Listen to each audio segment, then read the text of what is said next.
We are live. What's up, students? What's up, leaders? Hey, everybody. Welcome to Sunday Morning Live, the last one of 2020. Who is ready for 2020 to be done and over with? This is the very last Sunday Morning Live of 2020. Can you believe it? We hopped in here just a few weeks ago as a way for us to stay connected and for us to keep growing together and to have some fun together. And we've just really enjoyed being able to come to you guys through YouTube just to, have that Sunday morning experience and for us to be together. So we know not everybody shows up on time. And so when we're here at the church, it's like, all right, we're going to get started a little bit late. But there are bonuses, there are perks of coming early because you get to play games with us. We have some fun games queued up and ready to go. And so we need your participation. So get ready to comment in the comment section. I know Caleb Smith is here. He has checked in. He said, hey, what's going on, Caleb? It is good to see you. But as others come in, we want to make sure they are in the comment section as well. So we're going to start off by playing we're going to combine two favorites. Of course, this time of year, there are Christmas movies, which are near and dear to people's hearts and souls. And so we're going to combine that favorite with, of course, the emojis that we all use to communicate, to express our feelings as we text each other, as we post stuff. Emojis express that emotion that words alone cannot express. And so we're going to take those two beloved things. We're going to take Christmas movies and emojis, combine them together for one fun game. So the game is this. I am going to show you a set of emojis, and they could either be in sequence or they could just be random emojis that tell the story of one of the famous Christmas movies that we all hold near and dear to our hearts. So this is figuring out Christmas movies from the emojis. I'm going to post some emojis. I want you to drop in the comments what movie it represents. So here's the first one. We'll get it started. See if this makes sense. So check out these emojis. What Christmas movie does this set of emojis describe? So here we have a night scene. Here we have an emoji that is perhaps frightened, turning blue. We have some kind of directional arrow. That's interesting. And we also have a Christmas tree. So what of these four emojis would describe a Christmas movie? So anybody want to chime in? Perhaps we'll use this one as a trial, as a test. We need you to sign in here. All right, so the Christmas movie being described here is, drum roll please, ta-da! It is The Nightmare Before Christmas. The Nightmare Before Christmas. You can see the scream face, the directional arrow meaning before Christmas, Nightmare Before Christmas. Hey, you get it? All right.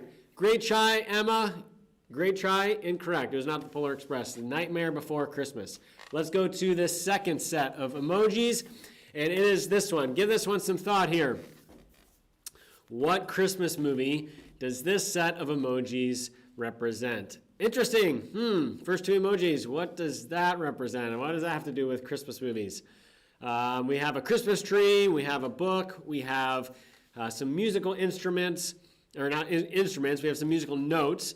And we have a frog.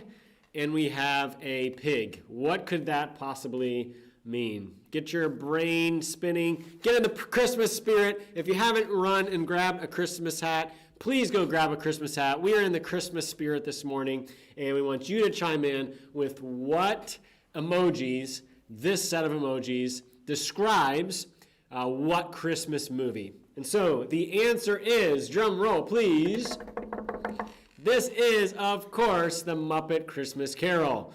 The classic Kermit the Frog and Piggy and the Christmas Carol, the Muppet Christmas Carol, is the emoji movie being described. All right, so let's go to movie number 3. If you've just joined us, we are playing a game where we are guessing Christmas movies based on a set of emojis. So here's the emojis. Interesting. You see some bells there. You see some directional arrows. What Christmas movie did that represent? Apparently, the answer has been clued. If you've been paying attention, you will have guessed. This is not Jingle Bells. This is not, it could represent a lot of different things. But this is, we'll go ahead and share it with you. It's Jingle All the Way. I believe this is the one with Arnold Schwarzenegger. Is that correct? That is correct. Arnold Schwarzenegger and Sinbad in Jingle All the Way. All right, if you haven't seen Jingle All the Way, maybe it is time. Let's go to the next set of emojis. All right, I think we got this one, people. All right, so I've seen Caleb has chimed in. I've seen Emma has chimed in. Let's make sure you guys give your guesses here. What Christmas movie does this set of emojis represent? See some stars there, a couple numbers, and a city landscape.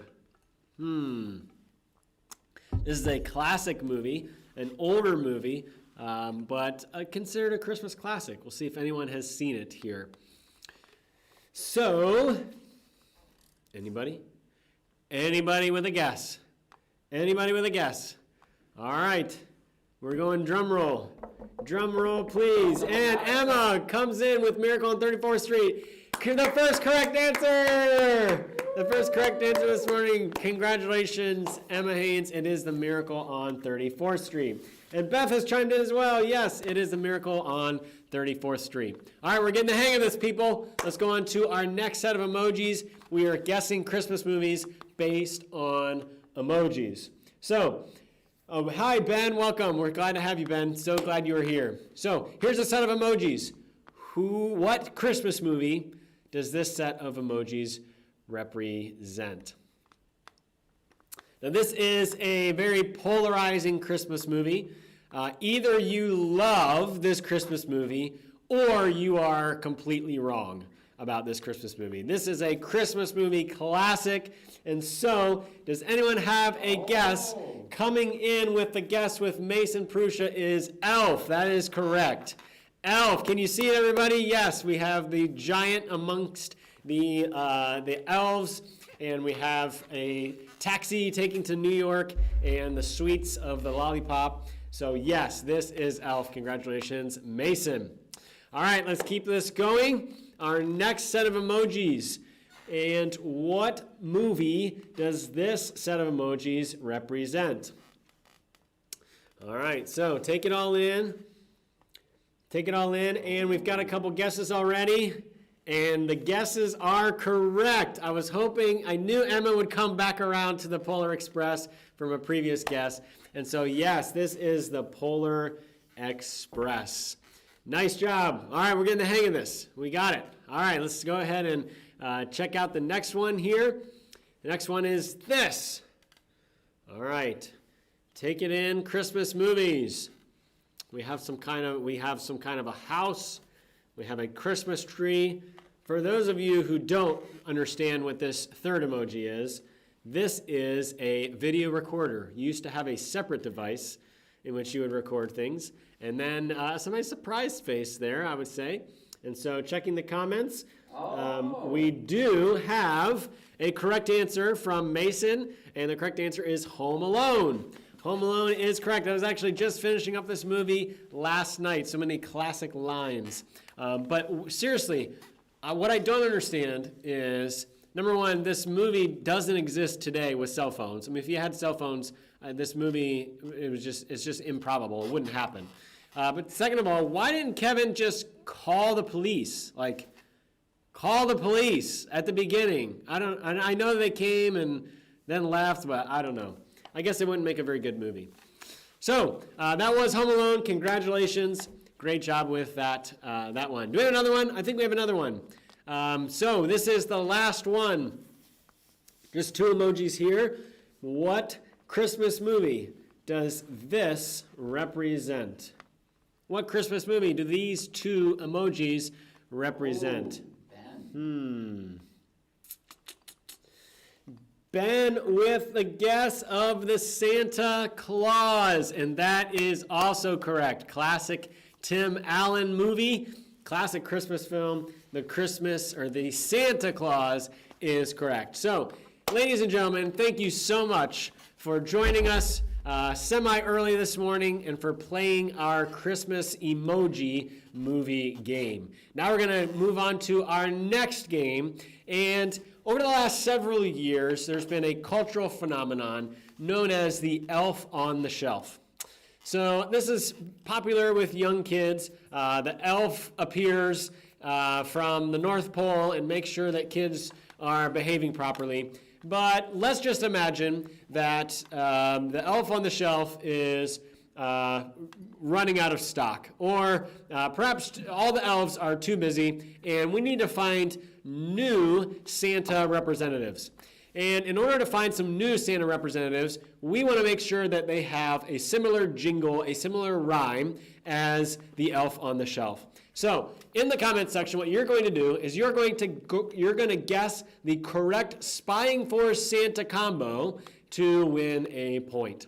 All right? If this doesn't make sense after the first couple, it's going to make perfect sense. So this is Elf on the Shelf. You've heard of Elf on the Shelf. So let me show you the first combination of items.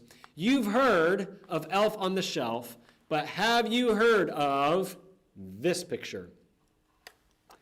Okay, so you've heard of Elf on the Shelf, but have you heard of this Santa's representative? So combine the two images in the picture to make a rhyming phrase.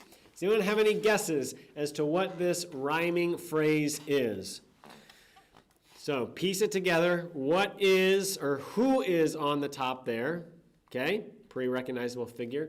And then maybe what might rhyme with that representative, with that figure on the top. What would rhyme and as the soda, right, or the pop? So yes, Caleb and Ben are getting it. This is Santa on a Fanta, okay? So you've heard of Elf on the Shelf. This is Santa on a Fanta. Congratulations, guys. Awesome. So we're going to get the hang of this. All right, so quick fingers. Let's go to the next one, and here. All right, you've heard of Elf on the Shelf, but have you heard of this? What is this? What is it? Add in your comments. You've heard of Elf on the Shelf. What is this? Rhyming. Oh, piece it together. Who's going to get it fast? Who's going to get it first? Ben, congratulations. Drake on a cupcake. Yes. Ben, nice job. Drake on a cupcake. I love that one. That's excellent. By the way, Ben, great job. Your guys' family did the Advent reading this morning. That was awesome. Loved seeing that. All right, let's go to the next Elf on the Shelf. So you've heard of Elf on the Shelf, but have you heard of... I love how nonchalantly the character has his hands in his pockets, just kind of chilling out there. What is this, people? What is this? You've heard of Elf on the Shelf. What are the two rhyming words that go together here? This is Emma. Yes, this is Vader on a tater. Yes, Darth Vader on a tater. Excellent. Nice job, Emma. Oh, I see Ben got it too. Oh, you guys are great. All right. So let's go to Elf on the Shelf number 3. Yes. Yes. Have you heard of, you have heard of Elf on the Shelf, but have you heard of this item? They're this Santa representative. I know you're going to get this one, guys. I have faith in you. I have faith in you. Just waiting on the couple second delay here with the live stream. Dwight on a Sprite is correct. Nice job, Emma, coming in first. Ben getting it as well. This is Dwight on a Sprite. Let's go to the next item. You've heard of Elf on the Shelf, but have you heard of, Take it in for a second. You've heard of Elf on the Shelf, but have you heard of a combination of these two pictures? All right, get that brain moving here. All right, we have an answer from Ben with Prancer on a Dancer, which is correct. Prancer on a Dancer. But let's think about this for a second. My mom was kind of blown earlier when we rehearsed this with Gary and I. Could the answer also be Dancer on a Prancer? Could it? Because isn't Dancer also one of Santa's reindeers? There's Dancer and Prancer. So it could be Dancer on a Dancer. Or it could be Dancer on a Prancer. Maybe perhaps you describe the Dancer as a Prancer. Regardless, Prancer on a Dancer is correct, but I would have also taken Dancer on a Dancer and Dancer on a Prancer. But would I have taken Prancer on a Prancer? I guess I would have taken Prancer on a Prancer. There are 4 answers to this Elf on the Shelf. All right, that was an aside. Back to what's most important. Let's come to the next one. You have heard of Elf on the Shelf, but have you heard of? Now, we may need some youth leader help on the middle here. Or maybe our younger students are cultured enough. You're going to notice a couple of basketball players. You're going to notice, somebody standing there in the middle. So, can you piece it together? You've heard of Elf on the Shelf, but have you heard of this? Where is it? Here. Have you heard of this? Drum roll. Any guesses from Ben, from Caleb, from Mason? Anybody coming in with a guess? Has somebody guessed yet? They have the names. Fonz and LeBrons. Okay, piece it together. You're correct. Fonz and LeBrons. But where is LeBron? It is LeBron's on the Fonz. All right, LeBron's on the Fonz. Nice job, Ben, again. All right, we're going to the next one. You think this is over? This is not over. All right, here we go. This is popular right now. You've heard of Elf on the Shelf, but have you heard of, these characters? Hot app right now. But what are they standing on? So, you've heard of Elf on the Shelf. Have you heard of? Drum roll, please. Any guesses?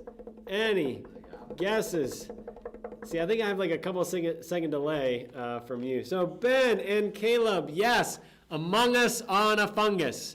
This is Among Us. I guess you have to say Among Us. Among Us on a Fungus is the correct answer. That may be my favorite one of the day. All right, so coming in last. This is our last. You've heard of the Elf on the Shelf, but have you heard of this picture right here? Another one of Santa's representatives that's much needed this Christmas season in order to keep an eye on children and make sure that they should still be on Santa's good list or not on the naughty list. I don't know how it all works. Congratulations. Emma Haynes is correct. This is Obama on a llama. We all need to see, I think at the end of 2020, we all need a little bit of Obama on a llama. Would you not agree? Congratulations. Thank you guys so much for participating. Hey, it's been a lot of fun. Of course, this is just kind of like fun, fluffy stuff. We imagine this being the time that you're walking into class, you're saying hi, we're having a laugh together before we kind of officially get things started. And so thanks again for joining us. I don't know about you, I'm in the Christmas spirit. It is Christmas week this week. I know you are all on Christmas break. We have Christmas Eve stuff coming up. And I'm excited, and I have a couple young kids, and they're excited. And so as much as this year is going to be different, there's going to be a lot of great things that happen this week. And so one of those things that we want to share with you is we've kind of compiled together a video of some familiar faces in your world, in your life, who also want to wish you a Merry Christmas and who want to be a part of your Christmas week. As we haven't been able to gather together in person, there's been many of us in student ministries who have missed not being able to be with you. And so we wanted to just communicate from our hearts a very Merry Christmas to you guys. So please enjoy this video of some people that you may recognize in the student ministries wishing you a Merry Christmas. Hi students, we hope that you have a wonderful Christmas, that you are able to experience Jesus in ways that you never have before, as we've learned so much this year of what it means to trust in Him. I hope that you find your joy, your peace, your hope in Jesus this Christmas season, and know that you are so loved by your Riverwood family and even more by Jesus. We miss playing games with you at middle school night. And I miss seeing you guys on Wednesdays. Merry Christmas! Hi guys, I just wanted to say how much I miss you guys. I just love our Zoom calls so much, but I can't wait until that we can meet in person. I just love you guys, and I hope you have a wonderful Merry Christmas. Hey everyone, it's Billy. I just wanted to take a second and tell you all that I miss you so much, and I can't wait to see you all again in the new year, hopefully in person at some point. So I just wanted to tell you all that my prayer for you is that you would continue to grow in Christ, and that He would bless you in this coming year. So I love you all. I can't wait to see you again, and Merry Christmas. Bye. I so miss you. I just wanted to share a couple thoughts that someone shared with me. One, that we could really dwell on the stuff that we're missing out on Christmas and be sad about that, as I am a lot of times.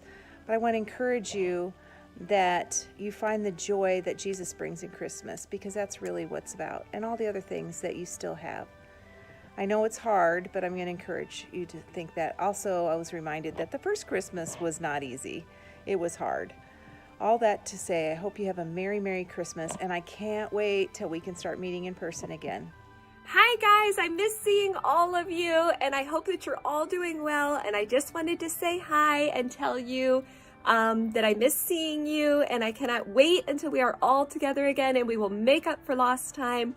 And what I miss most is Winter Blast and the Winter Blast battles.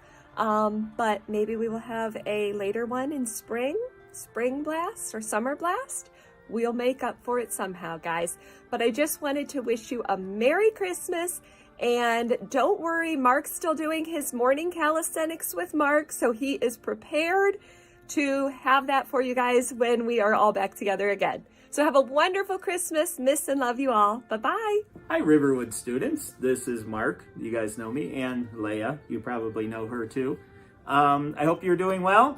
I hope you are getting excited for Christmas and ready for Christmas. I want you guys to know that I miss you. I love hanging out with you. I love seeing you. I'm going to miss seeing you over the next few weeks. And know that one of my highlights is spending time with you. So I am wearing this gaiter for two reasons.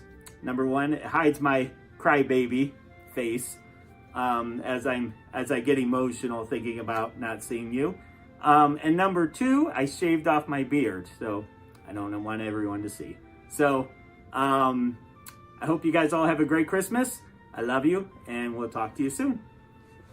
Actually, no, I didn't shave off my beard. I'm just joking. But have a good summer. Or not summer. Have a good Christmas. Bye. Merry Christmas, everybody. I miss you all so much. And I just want you to know during this Christmas season that you are deeply loved. I love you guys so much and wish we were together. And you are so deeply loved by God. He loved you so much that He sent His Son here, and that's what we're celebrating this season. And I guess you're deeply loved by your parents and probably your siblings and family and friends and all those people too. But mostly by God, and remember that. I miss you all. Hope we're together again soon. Merry Christmas. We wanted to share that with you guys today. Aren't your small group leaders awesome? Whether you are in middle school or in high school, there are a lot of adults in your life who haven't been able to be as much a part of your life this year as they would have wanted to be. But even as we've navigated this year, we really wanted you to know this Christmas that you are deeply cared for, that we as a student ministries team, we care about you, we love you, and most of all, we want you to know the love that Christ has for you as well. And so as you're navigating this Christmas, maybe you might be feeling a little bit lonely, or you may be feeling a little bit down from this year. Please remember you have people here at Riverwood who care about you very deeply, and we are here for you now, and we'll be here for you again when we can be back in person together. I want to give a couple of announcements to let you know what's going to happen over the next couple of weeks. Of course, this is Christmas week, and there are a couple ways that you can interact and celebrate with us. And so one of those is tonight, tomorrow, and Tuesday night in our parking lot from 6 o'clock to 10 p.m. There is a 15-minute video that you can drive up, come with your parents or drive on your own, and it's being projected onto the IMC on the outside, and it's a really cool drive-in experience. It tells some different stories about joy to the world, even in our own church, and we want to use this as a way to get the joy to the world message out to our community. And so I know this year, lots of families are looking for different things to do because there's less celebrations, less indoor celebrations. This is one more way, one more kind of stop, especially if you're out looking at Christmas lights. Drive into our parking lot just to enjoy that and invite your neighbors to come and do that as well. Also, check out riverwoodchapel.org/Christmas for all of the Christmas Eve details. We are having in-person services. You can drive up and park outside, listen to the radio, and watch it being projected on the IMC. And we're also having live stream online as well. We want you to celebrate Christmas Eve with us in some way, whether that's online or in person or by coming in a vehicle and being in our parking lot. Let's be together as much as we can to celebrate the birth of Jesus. And so for the next couple of weeks for student ministries, what that's going to look like is next Sunday. It's kind of a weird Sunday. December 27th is a weird Sunday because it's between holidays. We are not going to have our live stream next Sunday, so we'll be back again on January 3rd. So mark your calendars, put a reminder on your phone. We'll be back January 3rd. For at least the first couple of weeks in January, we're going to continue coming to you through live stream. As we get through the holidays and once we get into January, the staff is going to meet to figure out when is that right moment to reopen in-person stuff. And so as of right now, we're going to stay online, we're going to stay digital, and we want you to stay and hang on with us, and we will be back in person at some point. But just want to let you know, we will not be coming to you live stream December 27th, but we will again on January 3rd. So friends, we are here to have fun together, but we're also here to look into God's Word together. In just a couple of moments, Gary is going to come and kind of wrap up our True and Better series. We've been talking about how this Jesus is the true and better of a lot of things in the Old Testament. And we've been using this video to kind of put in our minds how and why Jesus is the true and better of these people in the Old Testament and of these ideas. So let's check out this video one last time as we prepare to hear from Gary.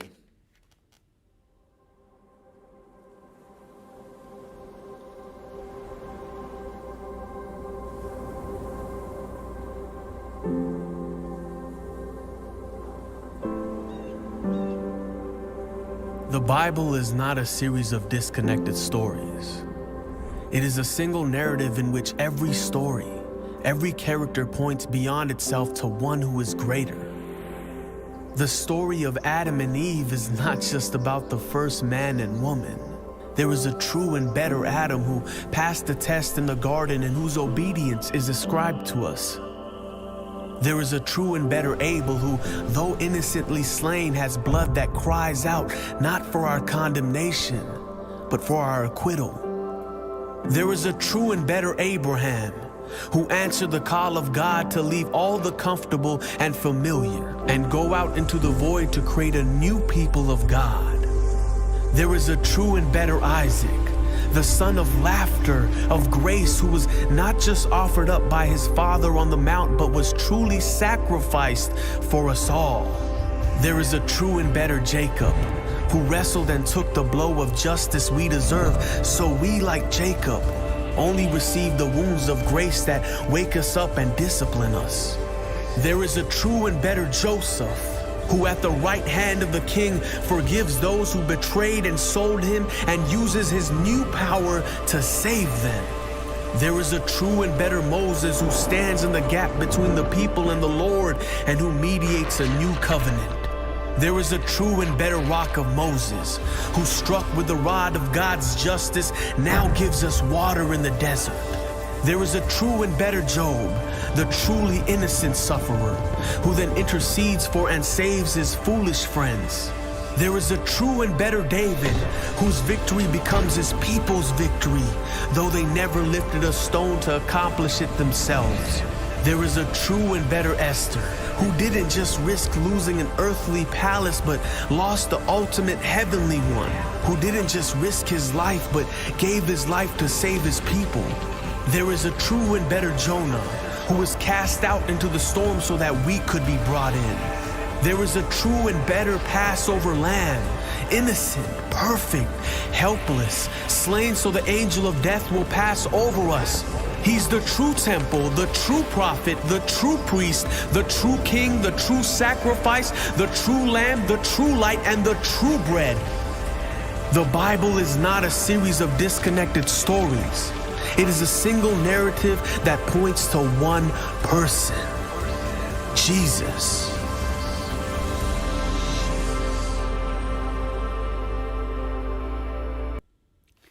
All right. Thank you guys for joining us to wrap up the True and Better series, and this will be our last meeting of 2020. Quite the year, lots of hopes and expectations on the way in. So we are going to be talking about expectations a little bit today and hopes as we talk about this True and Better series. So in the comments, put in something that you are hoping will be true of your Christmas break. It could be something about Christmas itself. It could be something about something you hope to do during this Christmas break, or anything like that. So anything that you wanted to say that you hope is true of Christmas. And then I will take some time and we will pray. Let me pray for us. Lord, thank you for this time that we have to meet together, to study your word, and to grow together, even while being apart. Lord, we pray that you would be glorified in this time, that you would speak through me, and that it would be challenging and molding and shaping to our hearts, that it would guide us to see you more clearly, Lord, and to help us get past our expectations to see you as you truly are, and to worship you wholeheartedly. In Jesus' name, amen. All right. Yeah, so we are wrapping up the True and Better series. It feels like not long ago and not that long ago. I feel like that's the way time goes in coronavirus time. Let's see. We don't get self-quarantined. Yeah, that's a good hope. Yeah.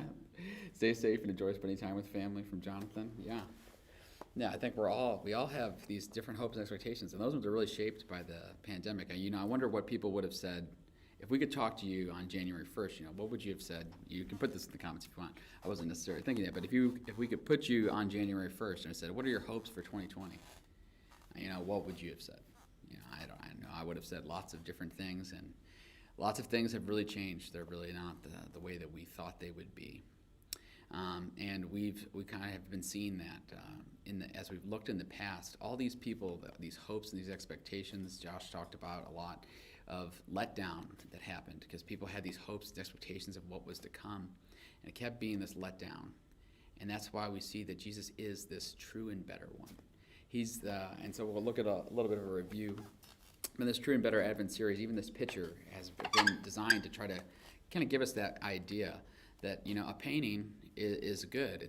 And it can be a really pretty and accurate depiction of a scene that we see, but it's so much better to see the actual reality, to actually be where that painting was taken, to see it with your own eyes, to be able to experience it with all your senses. And that's what we're saying Jesus is like. He's so much better than all these other things that came before. So we looked at a few different things in the past weeks. We looked at how Jesus is the true and better restorer of God's people, comparing him to Nehemiah. That Nehemiah did restore God's people, but not as fully as Jesus did, and as Jesus is doing.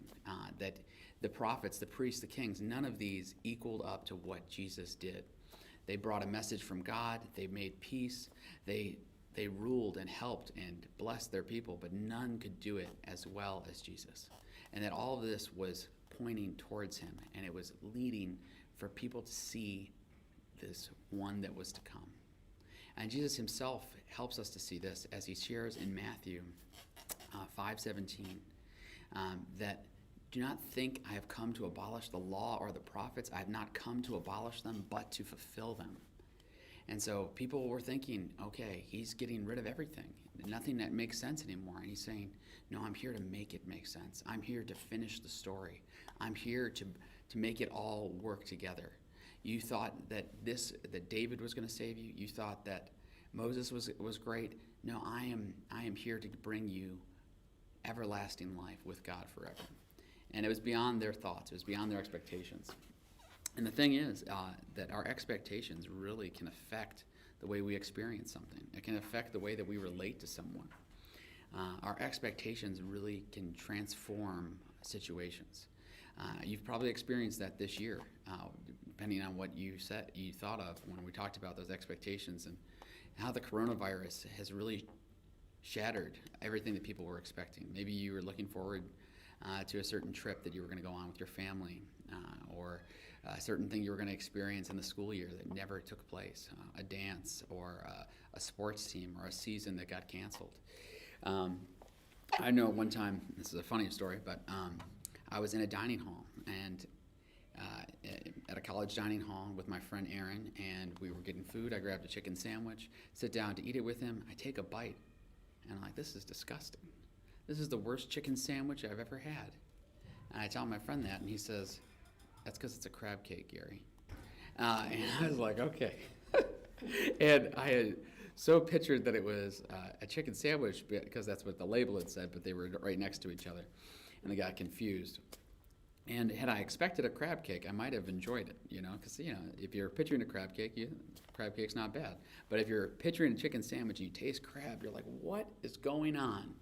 And so so we see that in Jesus' life, left and right. People expect certain things of him, but he ends up being a different way. And part of that is because our expectations really influence our experience. They're really going to shape how we experience something. We talked about that even with movies. Like, if you are really anticipating something and you're really looking forward to it, you have a high expectation. And so it needs to be really good if it's going to meet your high expectations. If you have a low expectation, it's the opposite. I remember seeing The Hunger Games for the first time. I had no idea anything about that movie. And because of that, I really enjoyed the movie because I had no expectations of what it was going to be about, what characters were going to be or characters were going to look like. Someone who read the book and knew the story well might have not enjoyed it as much as I did because I didn't have any expectations. Expectations influence experience. And we'll look at the storyline again of the Old Testament and New Testament. And you think all this comes before, that top half comes before the birth of Jesus. And so all of this is influencing everything that's going on when Jesus shows up on the scene. There's all these prophecies, there's all these comings, there's all this pain and this hurt and these people turning away from God and God pursuing them. And so when Jesus comes on the scene, a lot of people are looking for him. A lot of people are ready for this Christ, for this Messiah to show up. But who the Christ is, who the Messiah is, and what he does, there's a lot of confusion about. So we're going to look at a particular passage that kind of shows some of this confusion of who Jesus is and what's the right response to him. So we're going to turn to Matthew chapter 2, verses 1 through 12. And so this is the story of the Magi, or sometimes they're referred to as the wise men or the kings. Let's read it together. Now, after Jesus was born in Bethlehem of Judea in the days of Herod the king, behold, wise men from the east came to Jerusalem, saying, where is he who has been born King of the Jews? For we saw his star when it rose and have come to worship him. When Herod the king heard this, he was troubled, and all Jerusalem with him. And assembling all the chief priests and scribes of the people, he inquired of them where the Christ was to be born. They told him, in Bethlehem of Judea.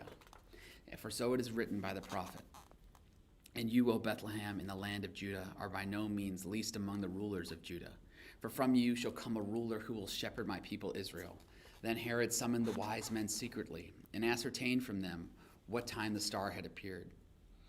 And he sent them to Bethlehem, saying, go and search diligently for the child, and when you have found him, bring me word that I too may come and worship him. And after listening to the king, they went on their way. And behold, the star that they had seen when it rose went before them until it came to rest over the place where the child was. When they saw the star, they rejoiced exceedingly with great joy. And going into the house, they saw the child with Mary his mother, and they fell down and worshipped him. Then opening their treasures, they offered him gifts, gold and frankincense and myrrh. And being warned in a dream to not return to Herod, they departed to their own country by another way. So it's a crazy scene when you really think about what's going on here. These people from outside of Israel show up in Jerusalem, and they are sharing, where is he who's been born of the King of the Jews? We've seen this star. We know he's here. Tell us where to go. And the king is troubled. The people, it says the whole city is along with him troubled. Like this is big news. Everybody's talking about it. Everybody's witnessing it. We don't know how many magi or wise men there were. Obviously, we historically talk about 3, but that's just because of the number of gifts. So there's something going on. Everybody's talking about it. Everybody's concerned. But it's a cool picture, too, of part of what how Jesus is the true and better fulfillment. Because long ago, Abraham was told that through you, I'm going to bless you. Abraham was the first Jewish person. He's the father of the Jews. The Jews came through Abraham. And God told him that through you, all the nations on the earth would be blessed. And Jesus is the fulfillment of that. And so here, even we see a little bit of that. We see a little piece as these wise men come from outside of Israel to worship the King of the Jews. It's crazy. He's the king of greater than the Jews, and it's already seen this early into his life, that he's a God for all people, everywhere. And it's interesting when you look at this story, and we're talking about the identity of Jesus and who gets it right and expectations, and looking for his coming. The person who gets it right is King Herod. King Herod gets who Jesus is right. He's the one who assembles the scribes and the teachers of the law. He hears, oh, you're looking for the King of Jews? You're looking for the Christ, the Messiah, the anointed one. And that's what all those words mean the same thing. Christ, Messiah, and anointed one. Christ is Greek. Messiah is Hebrew. And lastly, anointed one, it would be an English translation of either of the other two. That's how they chose kings. So it's like saying you're the chosen one. You would anoint someone's head with oil. And there began to be this, from all these prophecies, all these things that were written before in the Old Testament, that Jesus said, I came to fulfill. People started looking for a Messiah. They started looking for a Christ. But again, the expectations change how you experience things, and they change how you relate to God and to Jesus. And Herod, because he knew the Christ was coming, he heard that he was going to be a king, and a king of the Jews. But that was his title. He was Herod, king of the Jews. And he thought, this person's going to be a rival to me. So he lies to the wise men, says, I want to worship him too. But really what he wants to do is kill Jesus. And later on he tries. He kills all the babies and up to 2-year-old and down, all the males in Bethlehem after this story. Because he got wrong who Jesus was. He thought, Jesus is a rival king. I got to take him out. And he didn't understand that Jesus' kingdom was not of this world. And a lot of people didn't understand that.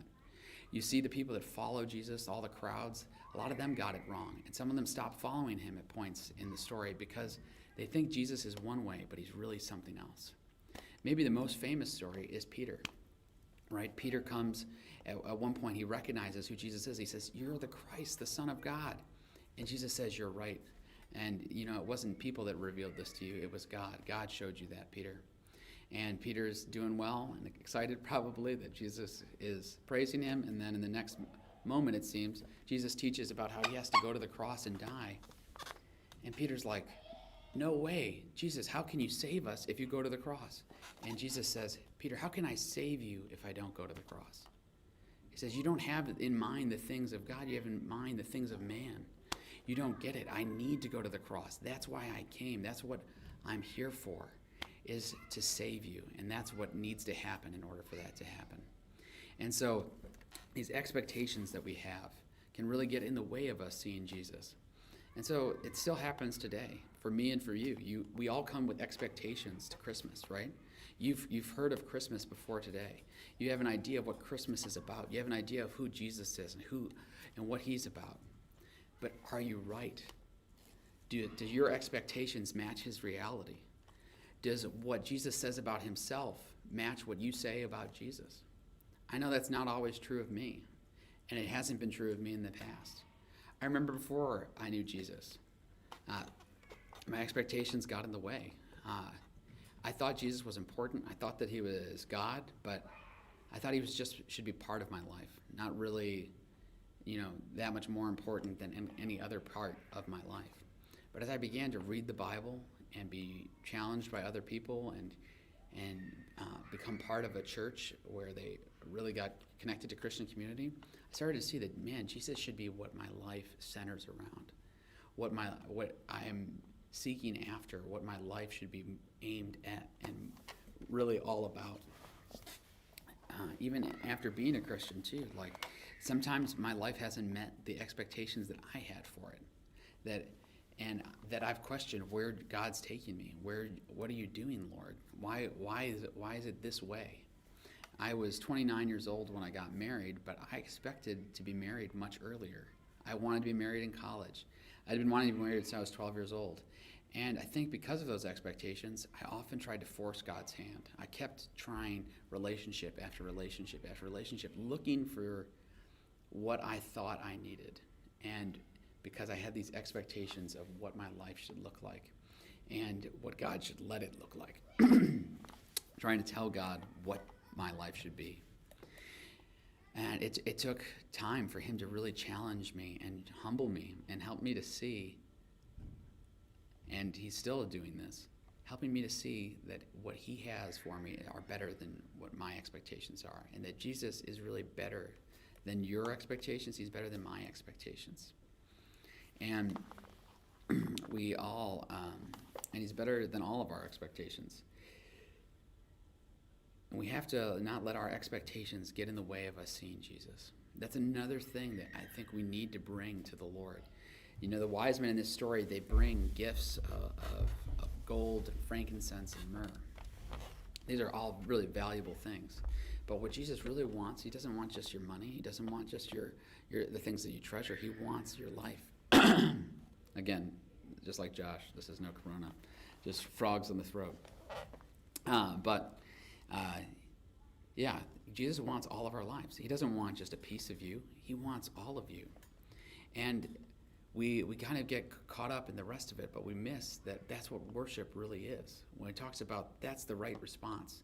The wrong response was to view Jesus as a rival king or to try to make him a military leader. The right response was what the wise men did. They worshiped him. And we want to worship Jesus. That's the right response because he's greater than our expectations. We don't really understand necessarily what he's going to do, but he has given us his word. He has given us an opportunity to know him through it, to know what he's like, and that'll shape the world that we live in. And so you got to think of what do you expect your life to look like, and how does Jesus speak into those moments? When the coronavirus came and so many things in your life were canceled and destroyed, what did that do to your relationship with God? How do you handle hard things? When someone really hurts you and says something insulting, how does that affect you? When something difficult happens in your family, when a loved one dies or is diagnosed with a terminal disease, what does that make you think of God? What does that make you think of the world? When you see pain and struggle, and even some of the horrible things that have happened this year, the death of George Floyd and his murder, like how has that affected your life? What has that affected your view of God? Because as we read the scriptures, we see a God who enters into the pain. He enters into the suffering, and he carries our griefs. He bears our sorrows. Jesus is greater than our expectations. He's better than our expectations, but he's different than them. And that's a hard reality oftentimes because we want a God that does the things we want. But God doesn't do the things we want. He does the things that we need. And so for you and for me, that's our questions we come to this Christmas. Are there expectations we have of Jesus that get in the way of us seeing him clearly? What are things that you want out of life that if Jesus doesn't give you, you might not come to him? Are there anything like that going on? And if so, let's identify them and bring them before God, because we don't want our expectations to get in the way of seeing Jesus. We want to give those expectations over to him. Because ultimately, he knows better what life should look like. He's not just trying to keep you away from things to cause you harm, to cause you pain. He's better than your expectations. He's better than what you think you need. You may think that what you need is this relationship, or you need this level of success in the future to have a good life. But Jesus knows what you truly need. And he doesn't just try to, create these rules about sin because it's bad, and he wants you to just live his way. He knows he's the author of life. He knows best how it should be lived. These things are destructive that take you away from God. Sin is not just problematic, it's deadly because it separates you from God and it breeds darkness. And so we want to turn from these things and we want to keep turning to Jesus. And that's the amazing thing too about Jesus, is that he keeps offering opportunity after opportunity. So if you hear his voice today, let's listen to it. Let's give him everything. Let's give him our expectations, our hopes, our wants, and our dreams. And trust him with the future. Trust him with 2021, and trust him with the rest of 2020. Because he is the true and better one, the true and better Christ, and the one who we were created for. So let me pray, and then we'll end. Lord, thank you for this time. Thank you for stepping into our worlds and the ways that you have transformed and changed so many. The way you've transformed, changed me and those who are watching. Lord, we want to know you fully. We don't want our expectations of you to get in the way of us seeing clearly who you are or what you're trying to do in our lives. Would you reveal that to us? Would you show us who you are? Would you show us who you want us to be? And may we submit our whole lives into your hand, Lord. And we pray that we would get to really enjoy this Christmas, you and for who you are, and to see you clearly. Would you be exalted? Would you be the one who is praised and worshiped in our hearts this day and always? Thank you for this time. In Jesus' name, amen. All right, well, we thank you so much for joining us on these Sundays. At the end of 2020, we're excited to join with you guys again in the new year. Hopefully we'll see you around either online or in person during the Christmas Eve services. But Merry Christmas, Happy New Year.